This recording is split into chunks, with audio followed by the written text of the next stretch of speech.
1388 number पृष्ठ पे।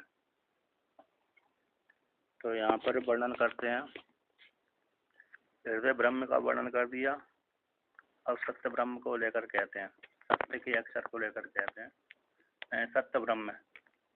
तो इन उपासनाओं का फल है कि वो साधक उस फल को प्राप्त कर लेता है। तो यहाँ पर वर्णन करते हैं, तत्हृदय ब्रह्मण सत्यमिति उपासना विदिश्य। हृदय नामक जो ब्रह्म है उसके सत्य नाम से उपासना का विधान करने के लिए कहते हैं। तद वै तद एतदेव तद आशा, 3 बार तद श्रुति ने तद प्रयोग कर दिया। तद वै, तो वह परमात्मा यही है। कौन सा? जो हृदय का परमात्मा है, स्वपादिक ब्रह्म है। निर्गुण निराकार परमात्मा तो पूर्णमदा के द्वारा वर्णन कर दिया। निर्गुण निराकार परमात्मा पूर्णमदा के द्वारा वर्णन कर दिया। अब भाई उसको उपासना के लिए हृदय नामक ब्रह्म का वर्णन कर दिया, है ना। तो ये वही ब्रह्म है, सोपाधिक ब्रह्म। तो तद वै स्मरण करने के लिए हो गया हृदय के जो ब्रह्म है। तो कहते हैं तद वह तद एतद है, वह ही था। और तद दूसरा जो तद है, तीसरा तद है। तो तद जो वही है, हृदय ब्रह्म है, तद एतद यही है। तो तद वही था, इस सबसे पहले वही था। 3 बार शब्द आए ना, 3 बार तद आए हैं। तो तृतीय शब्द भी इसी प्रकार से वही था। किस कौन था? हृदय ब्रह्म था, ठीक है ना। हृदय ब्रह्म ही है, ब्रह्म ही था। वो हृदय ब्रह्म कौन है? वो सत्यम एव, सत्य ब्रह्म है, इस प्रकार से। तो ऐसे जो सत्य ब्रह्म है, सत्यम एव, सत्य ही है। स यो आयतन, अच्छा यहाँ पर ये उपासक का वर्णन आ गया। स यो, वह या जो, आयतम, इस प्रकार से। एतम इन किसको? महाध्यक्षम, जो महान है, सबसे बड़ा है, सभी के ऊपर शासन भी करता है, सभी को व्याप्त करके रहता है, और सबसे पहले उत्पन्न हुआ है। और कहते हैं व्यापक होने से, सभी को जानने से महत हो गया। यक्ष पूजनीय है, प्रथमजम, वो सबसे पहले उत्पन्न हुआ। अव्यक्त ईश्वर से स्वपादिक ब्रह्म उत्पन्न हुआ। हिरण्यगर्भ जो ईश्वर है, हिरण्यगर्भ उस अव्यक्त ईश्वर से उत्पन्न हुआ, प्रथमजय। तो ये जो इस प्रकार से जानता है, किसको जानता है? महत को, यक्ष को और प्रथमजम को जानता है। तो जानता है, तो कौन है वो? ऐसा वो सत्यम ब्रह्म थी, वो सत्य ब्रह्म है। ऐसे सत्य ब्रह्म को जानता है कि ये भय था। आता कौन था? वो सत्य हृदय ब्रह्म ही सत्य ब्रह्म है, और सबसे पहले उत्पन्न हुआ है, पूजनीय है। इस प्रकार से जानने वाला साधक, अब जानने वाले साधक का फल कहते हैं। क्यों? क्योंकि वो जो जो हृदय ब्रह्म है, सत्य ब्रह्म है, वह अपने को सभी में अनुसूचित करके जानता है कि मैं सभी जगह गया हुआ हूँ। तो जिस प्रकार से उसने सारे लोगों को ऊपर विजय प्राप्त की है हृदय के ब्रह्म ने, उसी प्रकार सत्य ब्रह्म ने जो सारे लोगों की विजय प्राप्त कर ली। हिरण्यगर्भ है ना, हिरण्यगर्भ कैसे सारे लोगों को व्याप्त करके रहता है ना। तो इस प्रकार से तो जो उपासक भी कहते हैं, तो जयति ईमान लोकान जयति, इन सारे लोगों को कहता है जीत लेता है। तो लोकान जित, लोगों को जीतने वाला होता है। इतनु तो इतनु, इस प्रकार से सारे लोगों को जीत लेता है। जैसे जिसने सत्य ब्रह्म ने जीत कर रखा है, उसी प्रकार साधक ने भी इसकी उपासना करने से सारे लोगों को जीत लेता है, प्रकार से वर्णन किया। तो असौ कहते हैं, असौ है जीत लिया। असद या, तो असद मतलब अरे जो सत है, यानी सत है, और ना सत थी असत। तो कहते हैं असत जो जिसको जीत लिया है वो असत हो जाते हैं। आता उसके ऊपर हावी नहीं होते। कौन नहीं होते? जो काम क्रोध लोग आदि हैं, उसके ऊपर हावी नहीं होते, वो असत हो जाते हैं, है कि नहीं। और जीतने वाला जित कहलाता है, जीतने वाला जित कहलाता है, और न हारने वाला अजित कहलाता है, असत कहलाता है। तो जैसे उस हिरण्यगर्भ ने सारे लोगों को जीत लिया था, अपने आप को बस में कर लिया था, सभी को बस में कर लिया था, बसी कहलाता था। उसके ऊपर किसी का वो नहीं चलता था। उसी प्रकार से विद्वान भी, साधक भी इस प्रकार से चिंतन करता है, तो चिंतन करने के माध्यम से वह सारे लोगों को जीत लेता है ना। और जो ये जीते गए हैं वो असत कहलाते हैं, तो उसके ऊपर प्रभाव नहीं डाल पाते। क्या नहीं डाल पाते? कोई भी प्रभाव नहीं डाल पाते, है ना। किसी असद तो यह एवं, यह जो इस प्रकार साधक एवं इस प्रकार जानता है, ये महाध्यक्ष कम महान यक्ष को जानता है, ये पूजनीय है। प्रथम इसको जानता है, वो कौन है? सत्यम ब्रह्म है। तो सत्य लोग वो भी साधक भी, जानने वाले साधक भी सत्य लोग परमात्मा को प्राप्त हो जाता है। सत्यम ही ये ब्रह्म जी, क्योंकि ये ब्रह्म कैसा सत्य है। और वो साधक को भी यानी अंग्रेज उपासना है, इस प्रकार से चिंतन करते करते करते करते तो वो भी हिरण्यगर रूप में एकीभूत हो जाता है, हिरण्यगर फल की प्राप्ति हो जाती है। अब आगे कहते हैं, भगवान भास्कर व्याख्यान करते हैं। तो देखिए, तदिति हृदय ब्रह्म परामृष्टम। तद पहले जो तद शब्द आया है उससे हृदय ब्रह्म का परामर्शन किया गया है।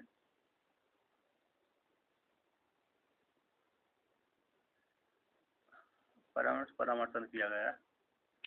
तो कहते हैं बा यानी व्यय इति स्मरणार्थम। तो व्यय स्मरण करने के लिए निश्चय। तो हाँ, पूर्व में घटना घटी थी इस प्रकार से।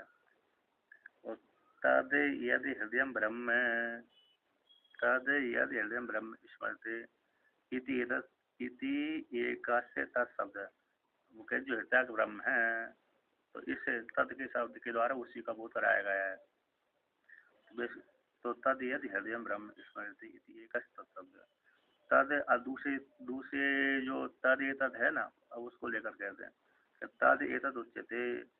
तद एतद उच्यते, इस परिमाण जो ब्रह्म हृदय के ब्रह्म है, उसी को ही तद के द्वारा एतद के द्वारा, तद के द्वारा एतद के द्वारा कहते हैं।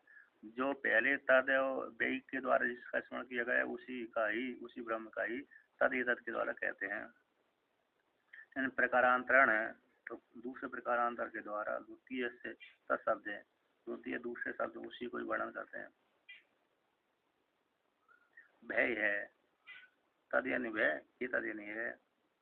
किम पुनः तत्व प्रकारांतरम, भय प्रकारांतर क्या है? ये तद तत्प्रकारांतर को ही कहते हैं भगवान। एतद यही है, कौन है वो? तद इति एतद शब्द है संबंधित तृतीय से तत्शब्द एतदेव ना भाई, यही है।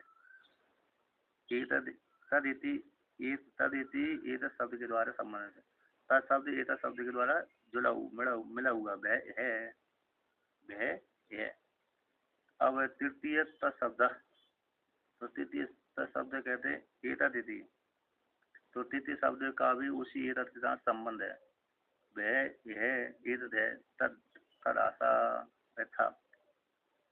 अब कहते हैं तृतीय शब्द एतदिति लक्ष्मण बुद्धो एतदिति। एतदिति यानी एतद शब्द के द्वारा, मूलस्थ एव के द्वारा यही। तो एतद एव वह ही, यही। तो यही कहते हैं एतद, जो एतदिति लक्ष्मण बुद्धि में सन्निधि करते करके कैसे तीनों को मिला दिया, किसके कर लिया? ये तद तद शब्द परोक्ष का वाचक होता है, ये तद अपरोक्ष का वाचक, प्रत्यक्ष का वाचक होता है। वह है, वह यही है, यही।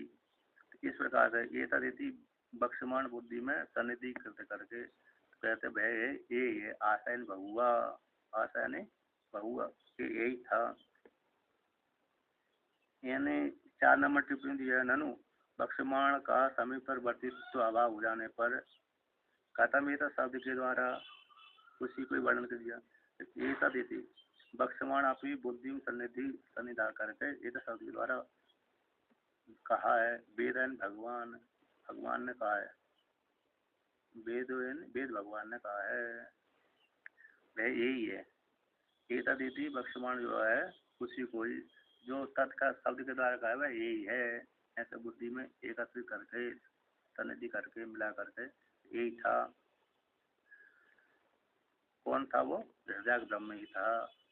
किम पुनर्एतत् आशा,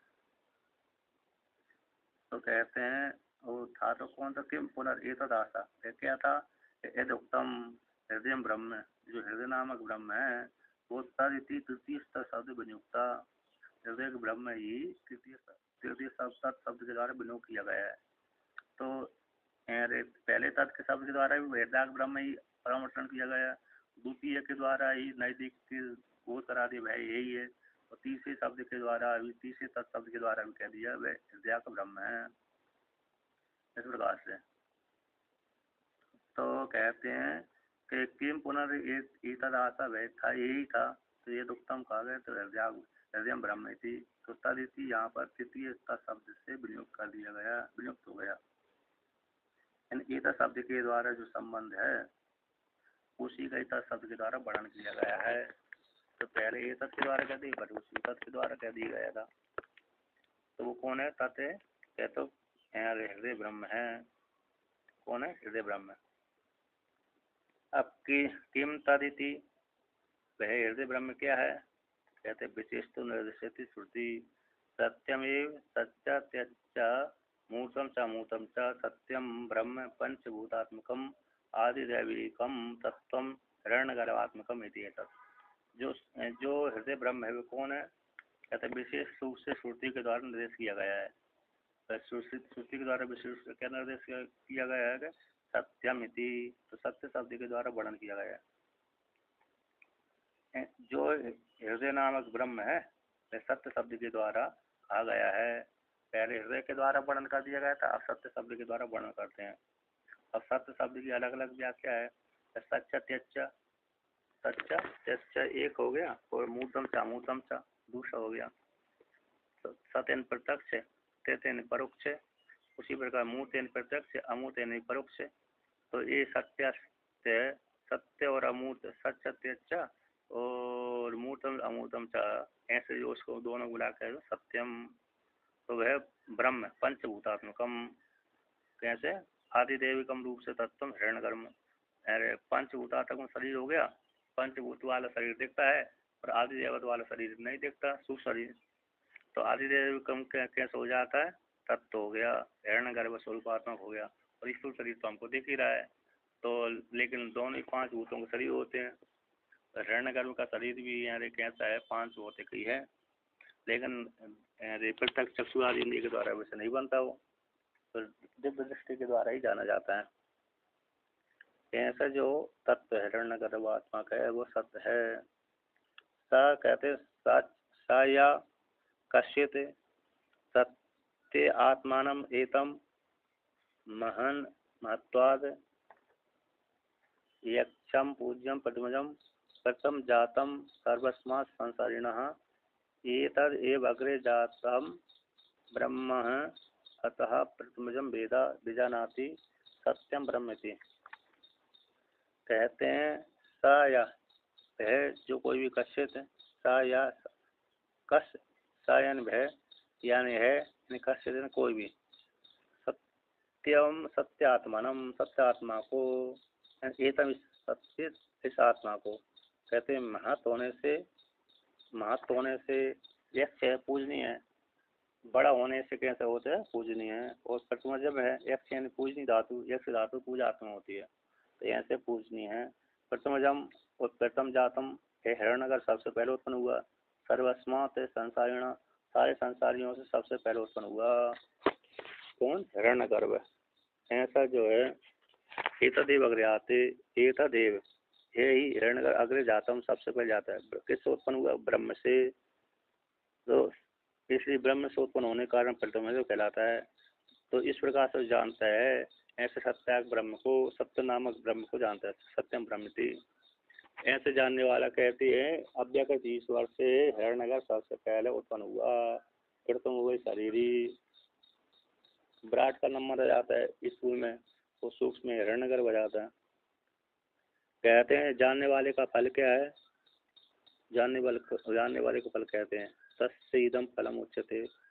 तो यथा सत्येन ब्रह्मणा इमे लोका आत्मसात्कृत कृता जिता एवं सत्यात्मानं ब्रह्म महाध्यक्षम प्रथमजम वेदा स जयति इमा लोकान। कहते हैं जिस प्रकार से सत्य ब्रह्म के द्वारा इमे लोका है जो लोक है ना, भूर्भुवः स्वः महादाना तप सत्यम, ये सारे लोक हैं। कहते आत्मसात करता आता, तो ये सारे लोग उस हिरण्यगर्भ के द्वारा आत्मसात किए गए हैं।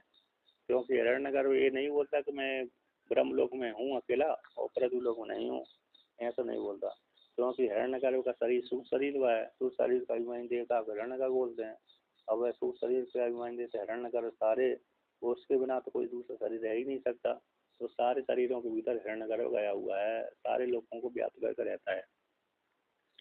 अरे अधिदेवत रूप से एक स्थान में रहता है और व्यापक रूप से सभी स्थान में रहता है।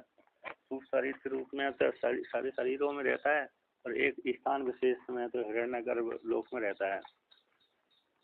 तो उसने जैसे सारे लोक आत्मसात किए गए हैं, कृतज्ञता है ना, आत्मा सभी शरीरों में अपनी अहंता को व्याप्त करके रखा हुआ है।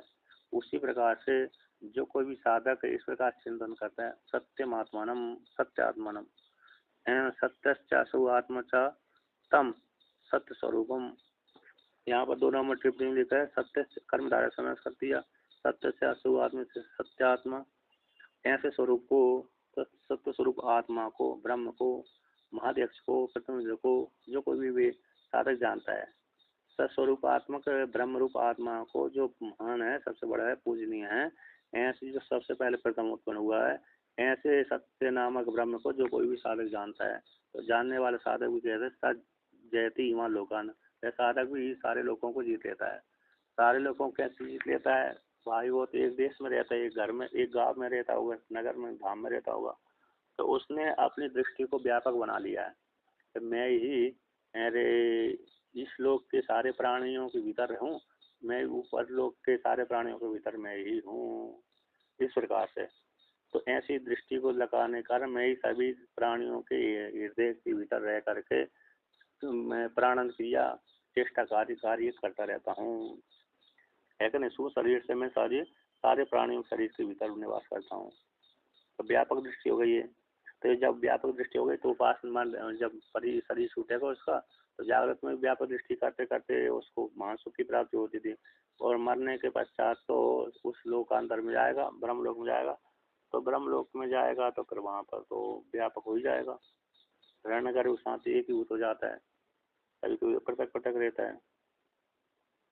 एंड जिसकी उपासना ज्यादा बढ़ गई तो अरे जैसे सायुज्य मुक्ति की प्राप्त हो जाती है। सालोक सामे सारूप है सायुज्य, 4 प्रकार की मुक्तियां इसमें प्राप्त होती रहती है जैसी उपासना है, उपासना के तारतम्य से। तो उसने व्यापक दृष्टि करी थी, तो व्यापक सारे लोगों के भीतर प्रवेश करने कर गया, तो सारे लोगों को जीत लिया उसने। किंचा और भी कहते हैं जेतो वशीकृता इतनु इत्थम यथा ब्रह्मणा तो शत्रु वाक्यता। किंचा और भी जेतो यानी वशीकृता, उसने बस में कर लिया। इतनु इतनु जो अब है उसको इतम इस प्रकार से इतनु, तो इस प्रकार से उसने सारे लोगों को बस में कर लिया, है ना, बस में करके उन लोगों को जीत लिया उसने। तो यथा ब्रह्मणा, जैसे ब्रह्म ने अपने शत्रु को जीत लिया था, तो ब्रह्म के साथ, ब्रह्म पूर्व के ब्रह्म के शत्रु कौन थे? काम है, क्रोध है, लोभ है, मोह है इत्यादि जो ब्रह्म के शत्रु हैं। तो जिस प्रकार से उसने ब्रह्म ने साधक अवस्था, पूर्व जन्म के साधक अवस्था में रह करके जैसे इस प्रकार साधक ने अरे काम को लोगों को जीत लिया था, उसी प्रकार से अब अगले जन्म से हिरण्यगर्भ लोग फल की प्राप्त हो गए, है ना। उसी प्रकार से जो कोई साधक इस प्रकार से काम को लोगों आदि को जीत लेता है और हिरण्यगर्भ बनने की इच्छा से साधना करता है, तो वो ही अगले योनि, अगला फिर जो उसका जन्म होगा यानी अगला हिरण्यगर्भ बनेगा तो वही बनेगा इस प्रकार से। तो इस प्रकार से पहले तो जागृत अवस्था, पहले तो शरीर साधक अवस्था में भी व्यापक दृष्टि कर लेता है, फिर मरने के पश्चात तो व्यापक हो ही जाता है। तो जैसे ब्रह्म इसी यहाँ पर वर्णन किया था। जैसे 3 नंबर टिप्पणी दी है, जो सत्याग ब्रह्म है असौ शत्रु, इन शत्रु उसके शत्रु कौन थे? अनृताग के वशीकृत से तथा उपास्य नहीं वशीकृत होती। जैसे सत्याग ब्रह्म के शत्रु असत्य अमृत है, जैसे अमृत को उसने वश में कर लिया, यानी झूठ नहीं बोलता, झूठ ना बोलना ही अमृत को वश में करना हो गया, है ना। झूठ है ना बोलना ही अमृत को वश में कर लिया हो। उसी प्रकार से साधक भी ऐसे गुण से विशिष्ट होकर झूठ आदि नहीं बोलता है, तो उसने भी अमृत आदि को विजय प्राप्त कर ली। अमृत की मृत्यु होती है तो मृत्यु को भी विजय प्राप्त हो गई। तो कहते हैं असच्चा, अब आगे वर्णन करते हैं। असच्चा असद अवेद असव सत्यजितो भवेति। ये जो अमृत नामक था वो असत हो जाता है।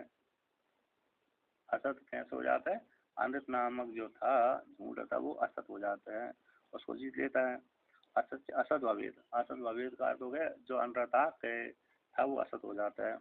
असव ये जो जीतने वाला, अमृत को झूठ को न बोलने वाला, शत्रुजित भवेद है, शत्रु को जीतने वाला हो जाता है। शत्रु को जीत मतलब क्रोध के ऊपर विजय प्राप्त कर ली उसने, काम क्रोध लोभ मोह और झूठ नहीं बोलता इत्यादि।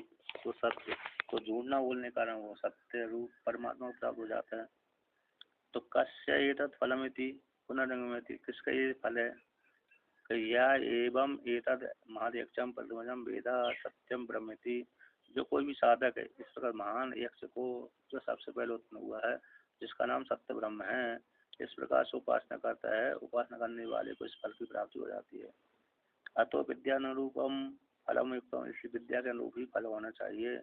तो विद्या का अनुरूप ही फल दिया है। वो कौन है? सत्य ही एवं सत्य ही एव यस्मात् ब्रह्म, क्योंकि ब्रह्म है सत्य है, तो उस प्रकार सत्य ब्रह्म होने से साधक भी सत्य ही है। साधक भी कैसा है? सत्य ब्रह्म है। इस प्रकार से चौथे ब्राह्मण का वर्णन कर दिया। किसका वर्णन कर दिया?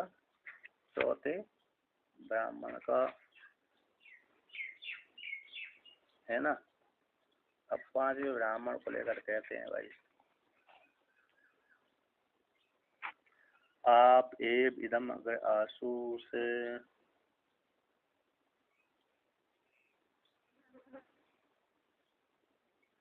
ता आपः सत्यम असृजन्त,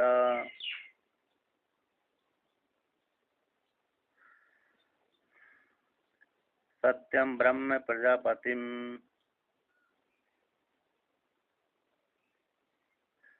प्रजापतिर्देवास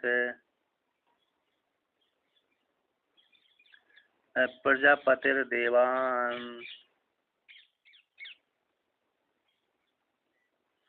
ते देवा सत्यम एव उपासते।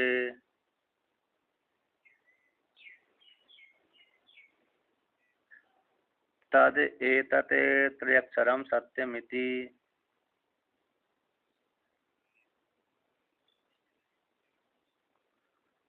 स इति एकम अक्षरम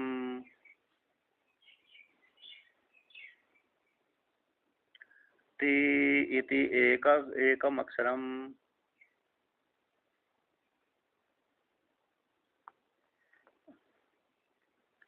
यम इति एकम अक्षरम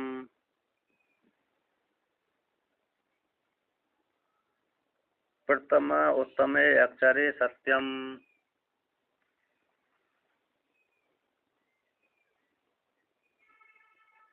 मध्य तो अनृतम तद एतद अनृतम उभयतः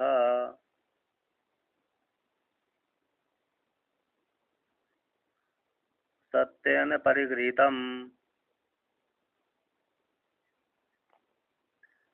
सत्य भूयमेव भवति।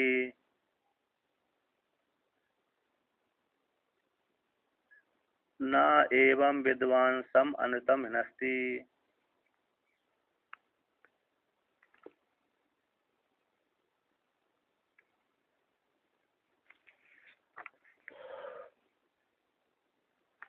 तो अब यहाँ पर वर्णन करते हैं। तो सत्य ब्रह्म की स्तुति के लिए कहते हैं, इसकी सत्य ब्रह्म की स्तुति के लिए, है ना। सत्य ब्रह्म।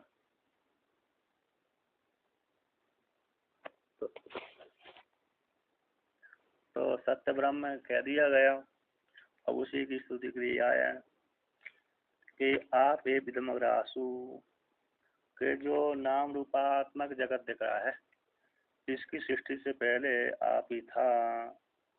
नाम रूपात्मक जगत पहले कैसा था? आप रूप में था, जल रूप में था, एन बीज रूप में था, कारण रूप से था, कार्य रूप से नहीं था।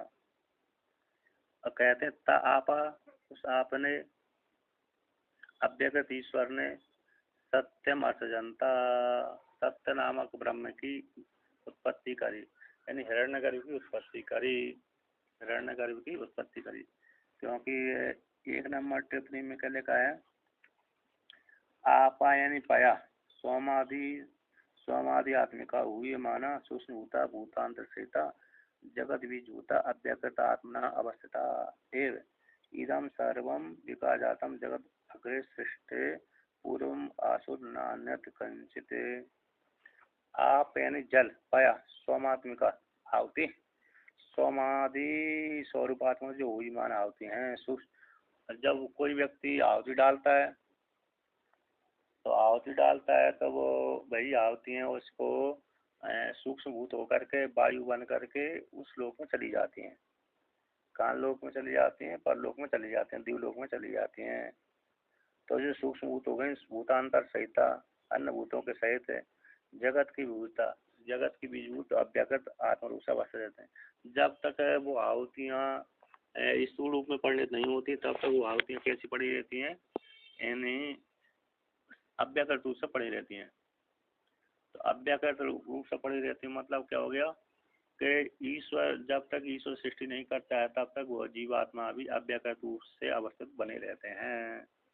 उनकी जो कर्म है, वासना है, उपासना आदि है, सारे वो सूक्ष्म से बने रहते हैं। फिर वही ईश्वर सृष्टि कर देता है, लिंग शरीर पंचभूतों का निर्माण कर, लिंग शरीर का निर्माण कर देता है, फिर वो ईश्वर इन योनि में प्रवेश करा देता है उन्हीं का, जीवात्माओं का। तो जो भूतांतर सहित है, जगत का बीजभूत रूप है, जो उजमान होती हैं, अव्यकृत रूप से अवस्थित रहती हैं। तो इसलिए है संपूर्ण विकास समुदाय कैसे जल रूप से था, पूर्व में कुछ नहीं था। सृष्टि से पहले यद्यपि नाम रूप वाले जगत अव्यकृत अवस्था में था, अव्यकृत जगत रूप से नहीं था।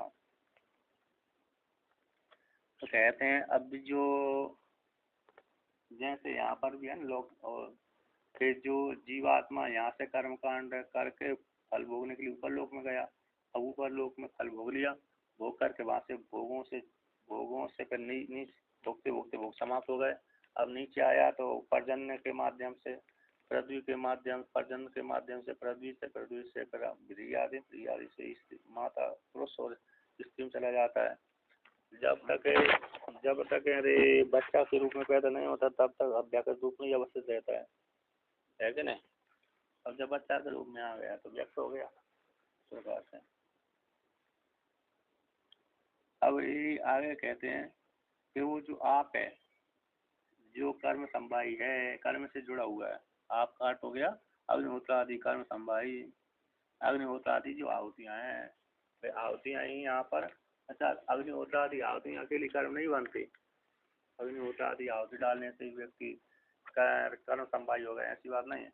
जो भी काम क्रोध लोगों आदि से उसने कोई अच्छे कर्म कर दिए, खराब कर्म कर दिए, उन सबसे युक्त हो जाता है, उन सबसे क्या होता है वो युक्त हो जाता है कि नहीं? और लेकिन ये वैदिक कर्म वाला स्पष्ट रूप से वर्णन कर दिया ना के लाए कि उस आपने जो सत्यम अर्थ जनता, सत्य नामक ब्रह्म को जो हिरण्यगर्भ है, क्योंकि प्रत्यक्ष भी है और परोक्ष भी है, मूर्त भी अमूर्त भी है।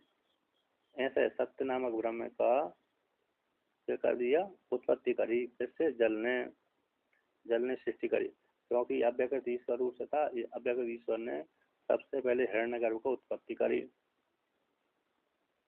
अब कहते हैं सत्यम, तो सत्यम ब्रह्म प्रजापतिम, सत्यम ने तो सत्य नामक ब्रह्म हिरण्यगर्भ ने सत्यम ब्रह्म उसने किसकी उत्पत्ति करी? कि प्रजापतिम, विराट की उत्पत्ति करी। यहाँ पर प्रजापति शब्द का अर्थ हो गया विराट। ईश्वर अव्यक्त ईश्वर ने हिरण्यगर्भ की उत्पत्ति की। हिरण्यगर्भ ने फिर विराट की उत्पत्ति कर दी। फिर विराट ने किसकी उत्पत्ति करी कि प्रजापति देवान, प्रजापति रूप विराट ने देवताओं की उत्पत्ति करी। अब कहते हैं देवताओं की उत्पत्ति करने के पश्चात ते देवा सत्य में उपासते। अब उन देवताओं ने कहते हैं जिससे उत्पन्न हुआ उसी को उपासना करना चाहिए। तो उन देवताओं ने जिससे उत्पन्न हुआ उस विराट की उपासना करके हिरण्यगर्भ की उपासना करी। किसकी कर दी? हिरण्यगर्भ की। तो हिरण्यगर्भ की उपासना करी, अतः अपने पिता की उपासना नहीं करी, ब्रह्मा जी की उपासना नहीं करी, बल्कि विराट की उपासना करके हिरण्यगर्भ की उपासना करी उन देवताओं ने। अब आगे कहते हैं तो अब जो सत्य है तो सत्तदेतत्रयक्षरम। अब जो सत्य ब्रह्म जो उपासना होती है उसी की, जिसकी पूजा होती है उसी उपास्य हो जाता है, जिसकी उपासना होती है वो पूजित भी होता है, उसी की महिमा गाई जाती है।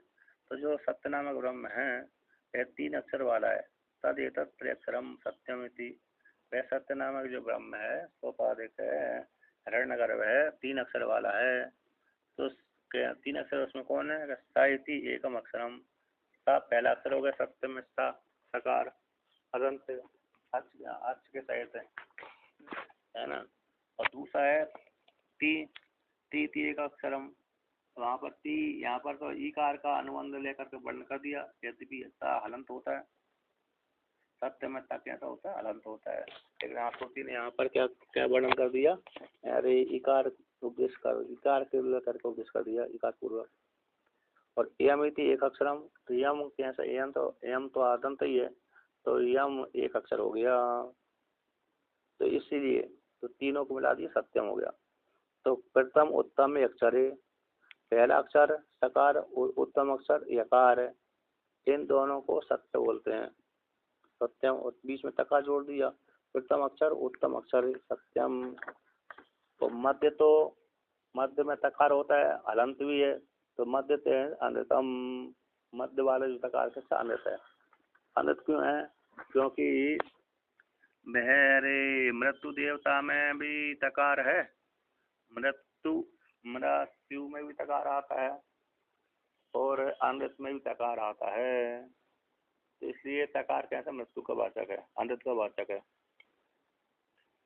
कहते हैं मध्य वाले जो तकार के अनृत है, तद एतद अनृतम उभयता सत्यन परिगीतम है। जो मध्य तकार है, मृत्यु है, अनृत है, दोनों तरफ से सत्य के द्वारा, क्योंकि साकार और यकार सत्य नाम से वर्णन कर दिया, तो सत्य के द्वारा गृहित परिगृहित होता है। सत्य का प्रभाव ज्यादा है, झूठ का प्रभाव कम है। झूठ एक देश में है और सत्य अधिक देश में रहता है।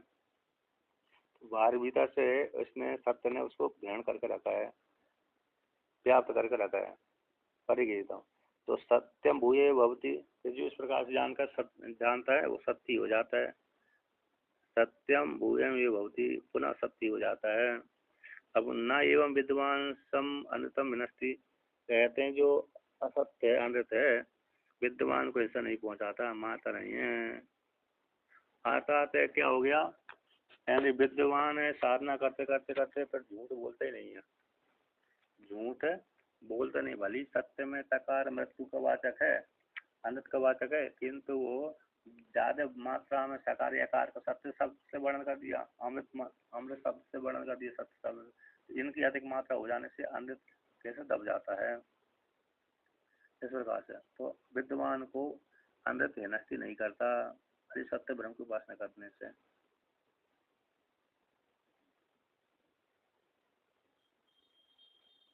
यहाँ पर हिंदी में टीका है, उपासक को कभी प्रमाद से भी कहा हुआ असत्य मानता नहीं है। असत्य बोलता ही नहीं है वो तो उपासक। उपासना करते करते करते करते उसके अंतर्गत इतना शुद्ध हो जाता है कि वो झूठ बोलना बंद ही हो जाता है उसका। ये पहले करता होगा जो भी है, लेकिन उपासना के प्रभाव से फिर सत्य बोलना चालू हो जाता है। सत्य बोलते बोलते फिर कभी झूठ नहीं बोलता, प्रमाद से भी। अब तक देखो जो अरे राजा परीक्षित को शराब दिया था ना, तो शराब देने के समय शराब दिया था तो उसने यही प्रतिज्ञा करी थी कि मैंने मस्करी में भी झूठ नहीं बोला, मैंने मस्करी में भी कि मजाक में, मस्करी मजाक मजाक में भी मैंने झूठ नहीं बोला, तो इसलिए राजा की मृत्यु आज से 7 दिन राजा के तक्षक डस लेगा मेरी बात से प्रेरित होकर के। अब वो मजाक में झूठ बोल देता तो हो सकता वो वाणी प्रभाव में डालते, लेकिन झूठ नहीं बोलता था। तो उसी प्रकार से यहाँ पर भी जो विद्वान है, विद्वान कैसा है, झूठ नहीं बोलता, इसलिए वो सत्य असत्य से प्रभावित नहीं होता। झूठ बोलेगा तो असत्य से प्रभावित हो जाएगा। इस प्रकार से अब आगे वर्णन करते हैं कि सत्य से ब्रह्मण स्तुत्यात्म, सत्य ब्रह्म की स्तुति के लिए है मंत्र है, 5 ब्राह्मण है। पूर्व उत्तर स्तुति स्तुति स्तुति अस्तावक भाव शेष शिव महासंगत में थे। पूर्व ग्रंथ उत्तर ग्रंथ का स्तुति का स्थावक भाव को लेकर के और शेष भाव अथवा शेष भाव को लेकर के महासंगति महान संगति हो गई, जान लेना चाहिए। अब कहते हैं इदम के द्वारा ब्रह्म का निर्देश किया गया।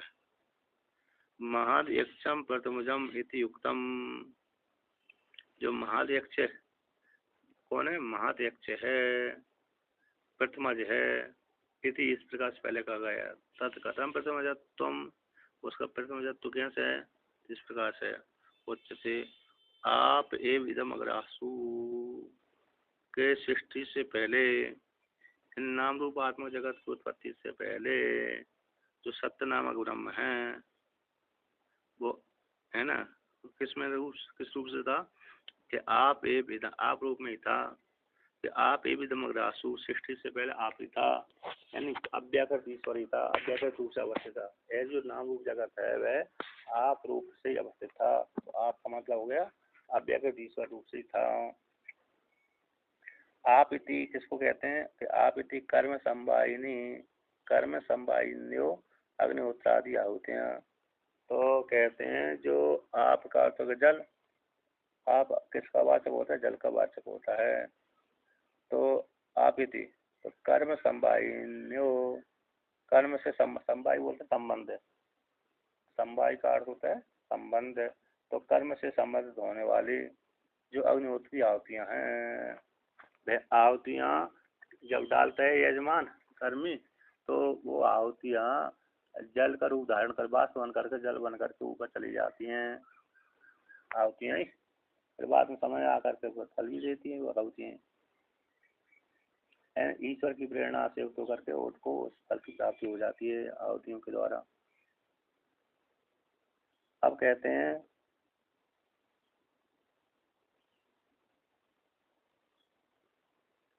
तो कहते हैं अग्निहोत्रादि आहुति द्रव्यात्मकत्वात्म, जो अग्निहोत्रादि जो आहुति हैं द्रव्यात्मक होने से अपत्वम कहलाती हैं, है कि नहीं।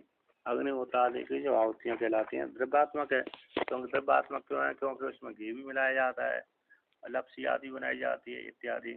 तो द्रव्य स्वरूपात्मक है, द्रव्यात्मक है, और द्रव्यात्मक होने से अपत्वम उसमें अप प्रदान हो जाती है, यानी आपकी प्रधानता आहुति में आपकी प्रधानता है। जैसे और घृता आदि डाल दिया, दूध डाल दिया इत्यादि, और दूसरी पर जब आगे आहुति में डाल दिया, वही आहुति से अदृष्ट बन करके आकाश में स्थित हो जाता है। जब आकाश में स्थित हो जाता है पर वही व्यक्ति इसको मानने के बाद रोज ही फल की प्राप्ति हो जाती है। फल देते हैं वो कर्मकांड ईश्वर की प्रेरणा से उसको करके। पूर्व मीमांसा के अनुसार तो कर्मकांड ही फल देगा और कर्म फल देगा, उत्तर मीमांसा में कि ईश्वर फल देगा कर्म से प्रेरित होकर के, बस इतना अंतर है। अब कहते हैं तो अग्निहोत्रादि आहुति परसोमात्मा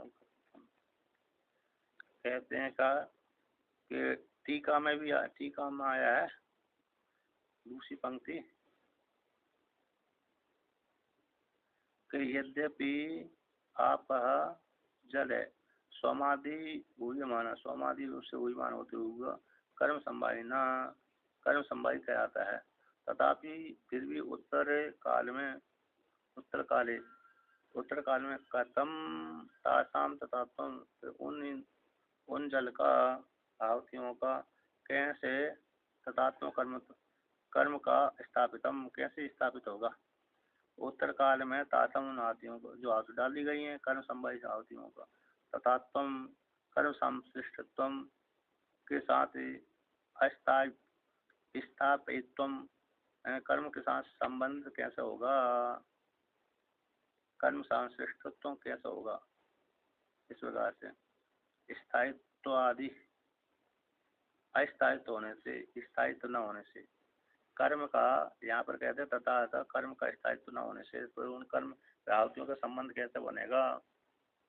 टीका में आया है कि यद्यपि यहाँ पे सोमादि हुई, सोमादि जल है, सोम आदि के यज्ञ में हुईमान आहुति होती हुई जल आहुति होती, कर्म संभावना कर्म के साथ संबंध होती है। तथा उसी प्रकार उत्तर ग्रंथ काल में भी सातों नादियों को तथा उसी प्रकार से कर्म के साथ संबंध फल की प्राप्ति हो जाती है। किंतु कहते हैं कर्मणो अस्थायित्वात्, तो कर्म तो अरे स्थायी नहीं है, कर्म तो एक काल का है, किंतु आहुति क्या बनी रहती है, आकाश में प्रतिष्ठा करती रहती हैं। कर्म तो अस्थायी वाला है, एक महीना तक चला कर्म, इसके बाद समाप्त कर दिया। अब आहुतियाँ क्या होती हैं, आहुति तो आकाश में हो जाती हैं, वहीं पर उसको यजमान को फल देती है ईश्वर की प्रेरणा से। इस प्रकार जान लेना चाहिए। अब कहते हैं सर्वाणी भूतानि, सर्वाणी ये भूतानि प्रागोत्पत्ति अभ्यागत अवस्थाने कर्म संहितानि निर्देशन्ति आपैति। तो कहते सर्वाणी भूतानि जितने भूत हैं प्रागोत्पत्ति उत्पत्ति से पहले अभ्यागत अवस्थाने अभ्यागत अवस्था वाले थे।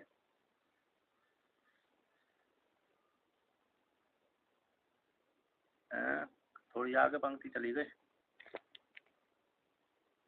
हरिओम। अच्छा, तो कहते हैं ताच आपो अग्निहोत्रादि कर्म अपवर्ग उत्तर कालम केनचित दृष्टेन सूक्ष्मेण आत्मना कर्म संवाहित्वम अपरित्यजनता इतर भूत संहिता एव न केवला।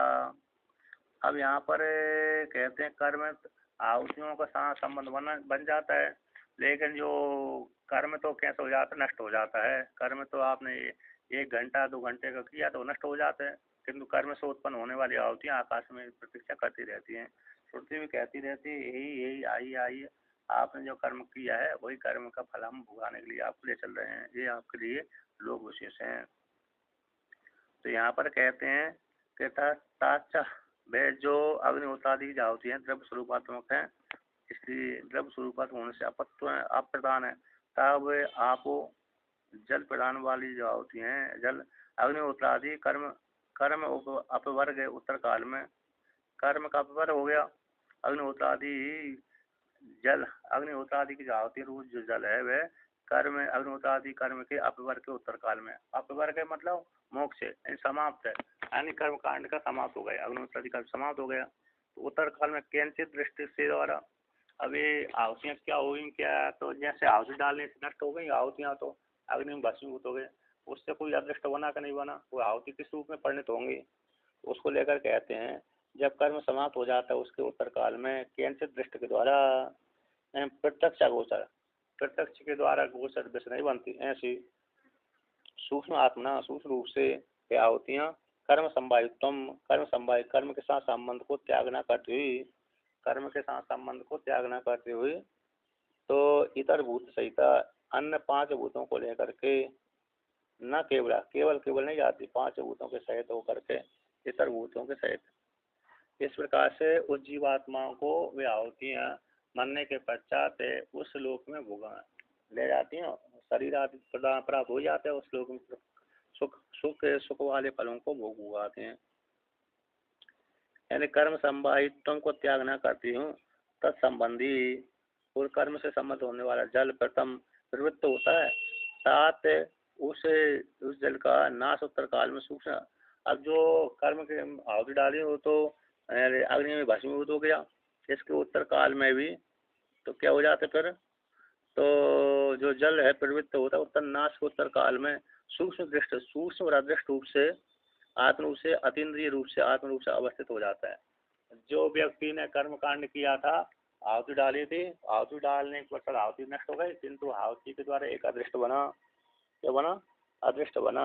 नाश सूत्र काल में वही कर्म के साथ संबंध होकर के वह अदृष्ट बना, सूक्ष्म रूप से, अदृष्ट रूप से, आत्म रूप से, और इंद्रिय के विषय रूप से वे आहुतियाँ न विषय होती, इंद्रिय के रूप से विषय न होती आहुतियाँ इस प्रकार से अवस्थित रहती हैं। किस रूप से अवस्थित रहती हैं? सूक्ष्म रूप से अवस्थित रहती हैं।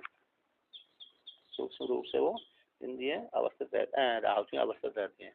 कर्म के साथ संबंध नहीं त्यागती, क्योंकि कर्म के साथ संबंध त्याग दिया आहुतियों ने, तो फिर जीवात्मा को कैसे कर्म का फल भोग को प्राप्त होगा? कैसे? जिसने इतने कर्म किए थे। तो कर्म के साथ संबंध को त्याग न करती हुई आहुतियाँ क्या करती हैं? वो जीवात्मा को उस फल लोक फल की प्राप्ति कराने वाली हो जाती हैं। तो इसलिए कैंचित है, तो इसलिए कैंचित दृष्ट रूप से, कैंचित अदृष्ट, कैंचित अदृष्ट रूप से, तो यहाँ पर जो चार अदृष्ट है ना, दृष्ट प्रत्यक्ष इंद्रियों के वैसे नहीं है, सूक्ष्म आत्म रूप से कर्म संवायु को त्याग न करके इतर भूत के सहित अन्य भूतों के सहित ही पंचभूत, और क्योंकि आहुति रहेगी तो पंचभूत वाली तो आहुति रहेगी, उन सभी के भूत रूप से भी आहुतियाँ वो जीवात्मा को कर्मों को फल भोगाती हैं, न केवल स्वतंत्र रूप से नहीं भोगाती हैं। अब कहते हैं कर्म संवायुत्वात् तु प्राधान्यम अपाम, कहते हैं अपाम की जल की प्रधानता है। कर्म जो भी कर्म संवायी, कर्म के साथ संबंध होने वाला जल की प्रधानता है। कर्म संवायुत्वात् है, कर्म संवायु वाला है कौन? जल। यानी जल कर, जो भी कर्म कांड करेंगे ना हम, तो कर्म कांड करने से पहले जल अनिवार्य होता है। स्नान करने के लिए भी जल है, आचमन करने के लिए जल है, आसन प्रोक्षण आदि के लिए भी जल है, तो इसमें जल है। अब जो जब आहुति डालते हैं उसमें घी की मात्रा जल प्रदान हो गई। इसलिए जहाँ भी है जो जल की प्रधानता है अपाम, तो अपाम की प्रधानता है, कर्म संवायु वाले जल की प्रधानता है। में आहुतिमय नाम पूर्वी भूता नाम अपाम सर्व जगत परिणाम कारणत्वादि प्रकरण प्रधान। यानी जल की अधिकता जो अग्निहोत्र आदि प्रकरण में सुना गया है कि जितना भी जो आहुति संसार दिख रहा है आहुतिमय है, जलमय है। यानी जल के द्वारा उत्पन्न होता है, जल के द्वारा ही पर जब पूर्ण समाप्त हो गया मर जाता है, मरने के बाद पूर्ण अगली योनि प्राप्त होती है, तो उसी कर्म के अनुसार उसको फल की प्राप्ति हो जाती है। तो अरे जल प्रदान वाली आहुतियाँ होती हैं। तो जल सभी कर्म कांड करने में जल ही की अधिकता होती है, जल अनिवार्य रहता है। कोई भी कर्म कांड करेंगे हम तो वहाँ पर बिना जल के कर्म कांड नहीं हो सकता। ध्यान आदि में तो कोई जरूरत नहीं है जल की, लेकिन कर्म कांड के लिए तो जल अनिवार्य रहता है।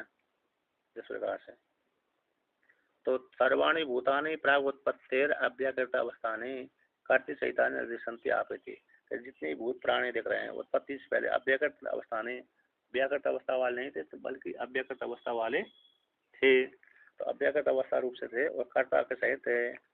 उनके मन में बैठा भावना बैठी हुई थी, है ना, ईश्वर सहिताने। तो ईश्वर के सहिताने यहाँ पर 6 नंबर टिप्पणी थी, ईश्वर सहिताने, ईश्वर के सहित है, कर्ता के सहित निर्देश किए गए थे आप ही थी। जो अतः कहते हैं कर्म अरे सर्वाणी भूत है ना, उत्पत्ति से पहले अव्याकृत कर्ता के सहित रहते हैं, ईश्वर के सहित रहते हैं। तो ईश्वर के सहित आप रूप से निर्देश किए गए हैं। ईश्वर उनको जीवात्मा को कर्म का फल भोग उठाता है। अब कहते हैं ता आपो बीजभूता जगत अव्याकृत आत्मनः